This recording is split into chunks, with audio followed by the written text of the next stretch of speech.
So if I was building a brand new portfolio, knowing what I know, these would be the steps and rules and projects I would look at. Okay, it doesn't mean that this is the end all be all list. Like this has to be the portfolio you follow. No, and you should actually do your own homework based on all these projects I talk about. Right, but these are the ones I've been following, and I think they have great potential, and I would add them to my portfolio. Right, so that's the basis of this. All right, let's move on. So, to quote myself, okay, these 4 quotes are very, very, very important. Very important. Number 1, don't chase the gains, let the gains come to you, right?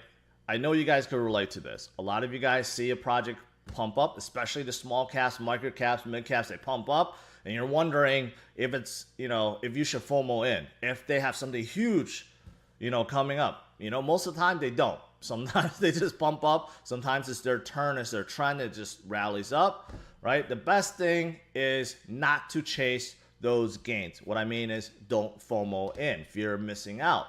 What you want to do is find good, promising projects and get into them early, or get into them when they're down, or get into them while they're just stagnant. And that way, right, when the gains come and rotate to you, you'll be happy for that. So that's number 1. Number 2, follow the 50-25-25 rule and dollar cost average and HODL. Never panic sell. That's very important. And lastly, be greedy when others are fearful. I stole that from Warren Buffett, but you know what? I think that's a good one. So these 4 rules, very, very important. All right, next up, what else there? Okay, let's start with the 50-25-25 rule. 50% in Bitcoin. I think this is pretty obvious, okay?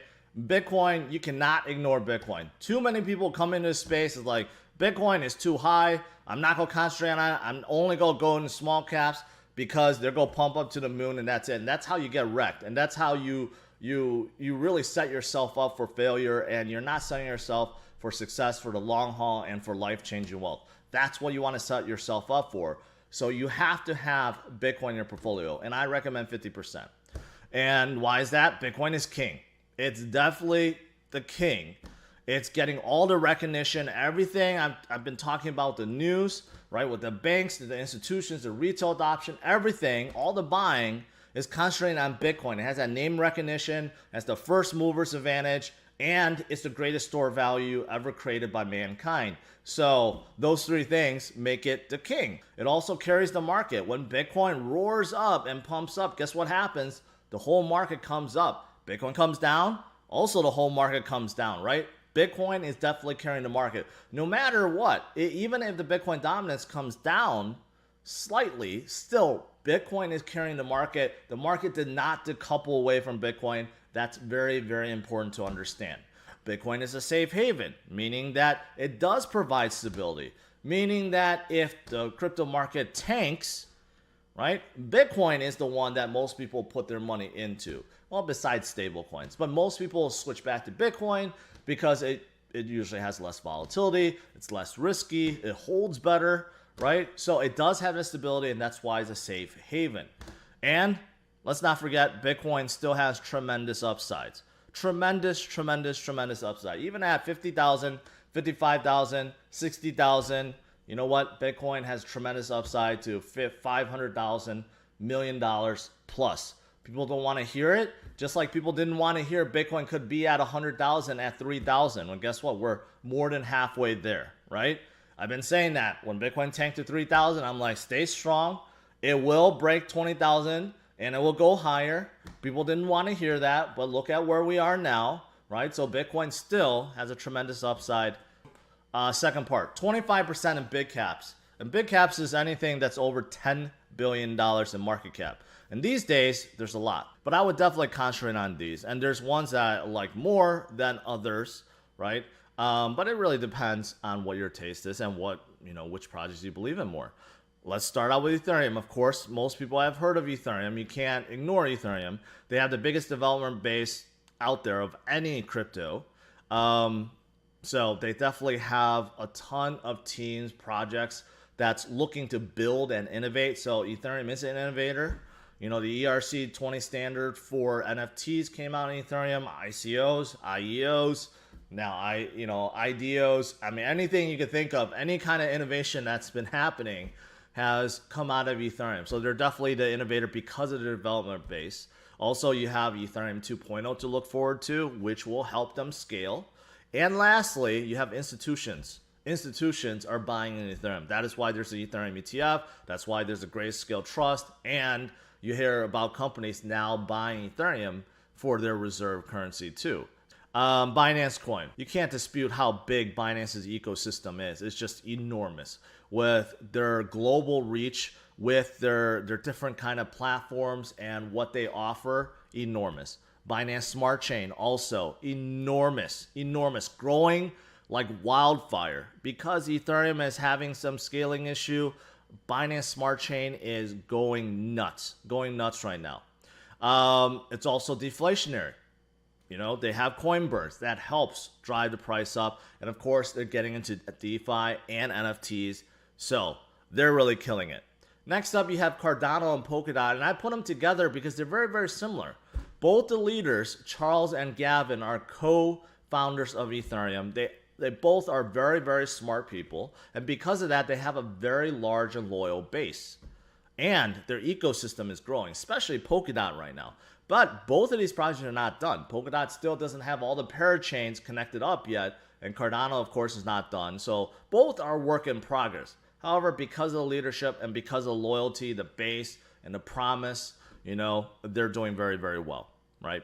Now, next up is Chainlink, the biggest and most robust and most reliable oracle out there.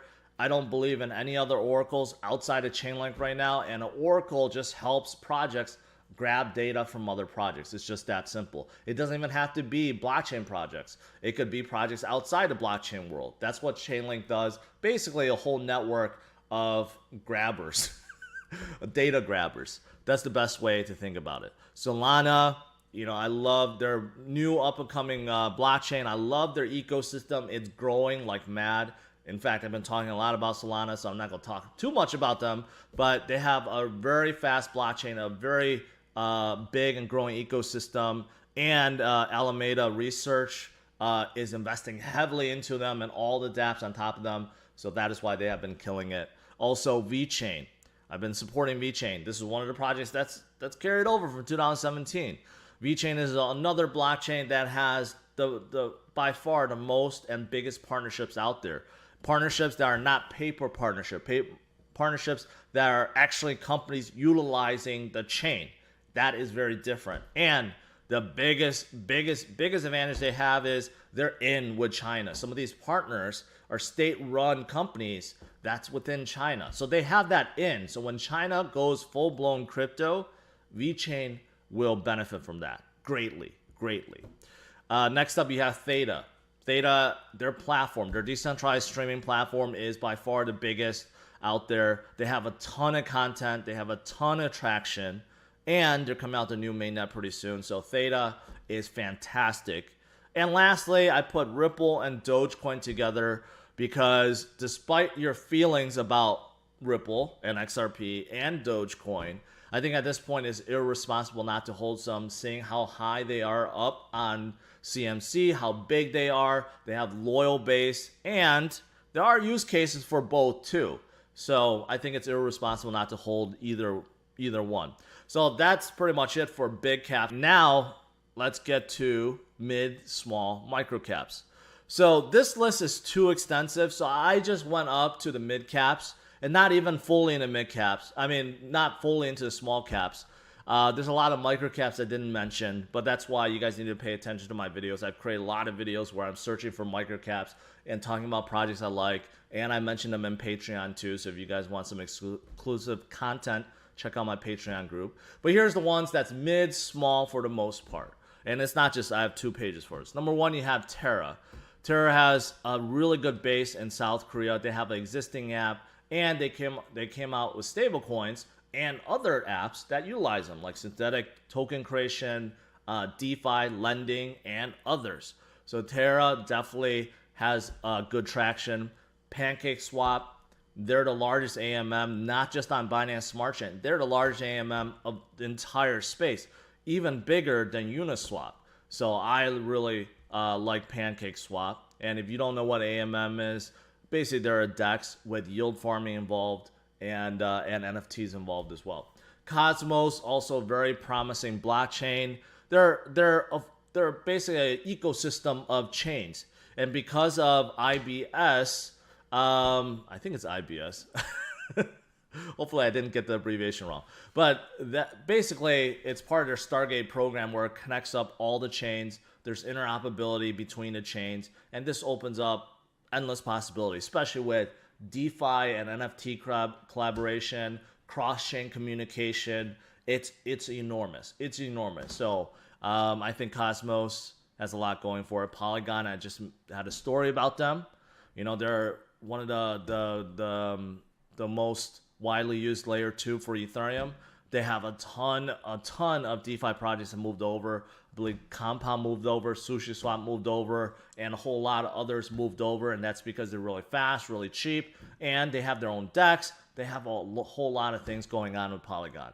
Then you have Chili's, which is an NFT play. They create tokens for football clubs, but they have their own DEX, and they're really entwined with even Binance too. So even some of these custom tokens for their clubs are traded on Binance, but you could trade on their DEX too. But I believe they have a lot of traction. They're still expanding, especially to the US, so they can get into American football and other groups.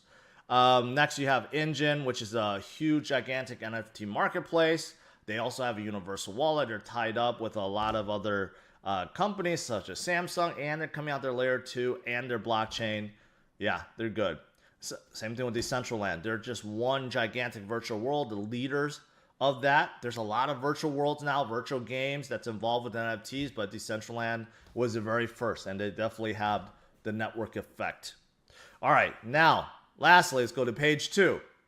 Right, let's start with the graph. The graph is almost like Chainlink in a way, but they utilize the same source code basically to help blockchain projects come out with APIs so that other projects can fetch data from them. So this is very important for DeFi projects, but that source code is universal. I believe Facebook also utilizes the same code, but that's what Graph does. So it's very necessary in this space. Next, you have Harmony. Harmony is also a promising blockchain that uses sharding for fast transactions, very fast and quick transactions, and they're evolving. They have a few DeFi projects that are actually blowing up right now.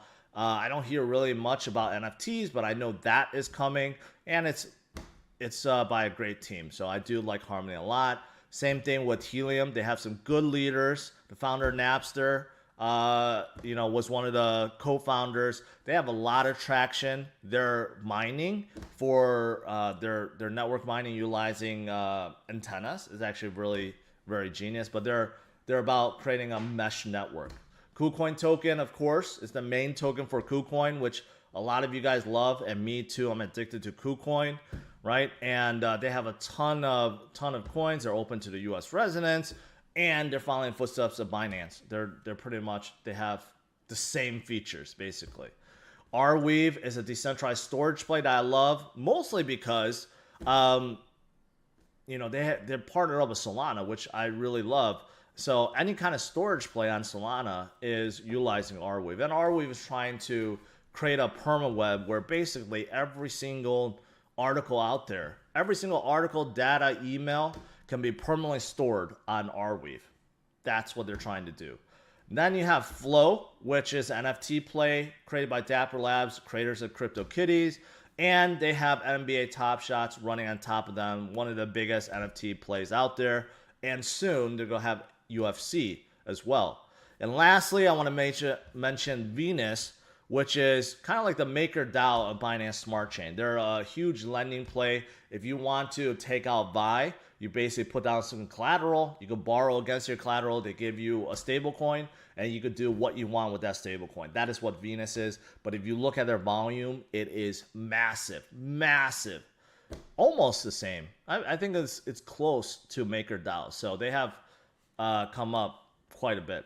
So that rounds out my list. So again, do your own homework on all of these projects. I think they have a lot of potential, but you may see things otherwise. So make sure you do your homework and you decide which ones is right for you. But ultimately, I think 50, 25, 25 is the way to go. And many people that follow it tells me that it works.